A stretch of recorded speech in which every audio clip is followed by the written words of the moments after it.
happening now. Downtown Montgomery continues to make developments. We'll have the latest on that progress. Plus, remembering a civil rights icon. Many remember Reverend Fred Shuttlesworth for his legacy.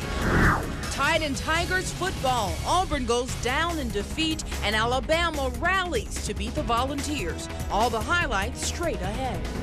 Warmer air is not that far away, but we're waiting on another round of frost to deal with. Coverage, community, commitment. This is WSFA 12 News at 10.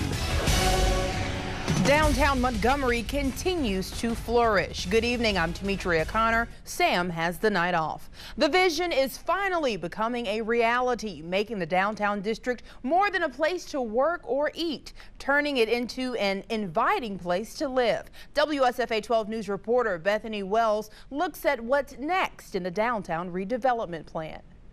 The city announced this week more plans for development in the alleyway after results of a new study showed a huge demand for retail space downtown. So construction is ready to begin almost immediately on a project to extend the alleyway through this building all the way to Coosa Street and open up space for specialty shops. That project should be complete by the end of the year.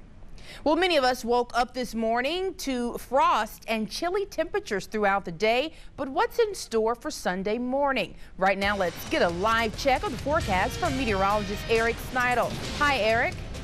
Here's a developing story out of Russell County. A dispute between two men leaves one dead in Phoenix City. 34-year-old Anthony Ford died after a fight with 27-year-old Cedric Williams. Witnesses say Ford struck Williams over the head with a gun. The two men began to fight and then Ford was shot. Ford was taken to a local hospital where he later died from his injuries. Williams has been charged with murder and is currently being held at the Russell County Jail with no bond. Authorities say a Jasper woman could face 5 years in prison after she sent a death threat to Governor Bentley because of Alabama's tough immigration law. 38-year-old Tiffany Morales is accused of calling Governor Bentley's office and telling a staff member, quote, "Tell the governor he has a bullet with his name on it," end quote. Morales says her fiance is an illegal immigrant. Morales was arrested and charged with threatening certain state officers, which is a felony. Morales' lawyer says she has medical problems and should not be considered a threat. The judge ordered that she undergo a mental evaluation. A private funeral for Reverend Fred Shuttlesworth began today in Birmingham. Services were held at Bethel Baptist Church, where Shuttlesworth once pastored. While he was there, the church and his home were bombed. He said he survived to fight against racial injustice in Birmingham. Many remember him as an influential leader, and he will be truly missed. He was such a mountain of a man that I could always look to, and I think most of the men in Birmingham at that time looked to for courage, leadership, and as a figure of a man was supposed to be like in Birmingham those days and times. Reverend Shuttlesworth died earlier this month at the age of 83. A public viewing of his body will be tomorrow at the Birmingham Civil Rights Institute from 10 a.m. to 6 p.m. And finally, a public funeral will be at Faith Chapel Christian Center in Wylam at 10 a.m. Monday. His burial will follow at the Oak Hill Cemetery near downtown Birmingham. A slain Anniston police officer is remembered at a hometown football game. Jacksonville High School retired officer Justin Solahub's jersey last night. The 27-year-old was shot and killed while in a routine patrol in August. At the jersey retirement ceremony, about 40 Anniston police officers stood behind his family at the 50-yard line. Solahub's former teachers and coaches read special tributes. This is WSFA 12 News at 10.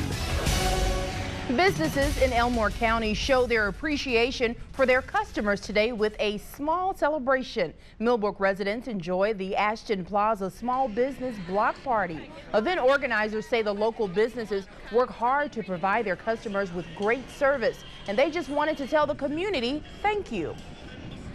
It's amazing to see how people were able to get the word out and help us, and they brought their kids and their grandparents, and it's just a fun family There were also inflatables for the kids, free food, live music, and chair massages were available at today's event. And tonight in Montgomery, Movie Under the Stars was held to give members of the community a nice viewing experience. The summer series didn't have the funds to put it on, but thanks to the Southern peanut farmers, the event continued this fall. Those in attendance watched Charlie Brown's It's the Great Pumpkin and Rio. Well, Faulkner University's kicker will be featured on the Today Show tomorrow morning. NBC's Jenna Wolf was in town a few weeks ago interviewing 61-year-old Alan Moore. The granddad became the oldest player ever to play in a college football game. The Today Show airs Sunday morning at 7 a.m. Well, cool temperatures and morning frost greeted most of the state this morning, but meteorologist Eric Sneidel is hinting at a warm-up on the horizon. Details coming up in his new Doppler 12 storm vision forecast next. Little transition to summer, Tametria. We're going to go back to autumn and then back to whatever you want to call what we just had. Little winter, little late autumn. In a nutshell, cool in the morning, warm in the afternoon. Warm in the afternoon. Plan for wear pretty much everything. Coats to start and then no coats to end it. A little mix of everything. Okay, thank you so much, Eric. Well, Tide and Tigers football, all your highlights are coming up right after this. Folks in Prattville began their Halloween festivities a little early today by participating in the Zombie Walk and Prom. Residents dressed up in full zombie gear and started their walk from Prattville City Hall to the Doster Center for a zombie prom. Proceeds from the event will benefit the Prattville Otaga Humane Society. Interesting. All right. So, Eric, what are you going to dress up as for Halloween? I have no idea, but I do know that that's how I feel in the mornings, is how they look right now. Very interesting. All right, let's take a look at your wake-up forecast for tomorrow.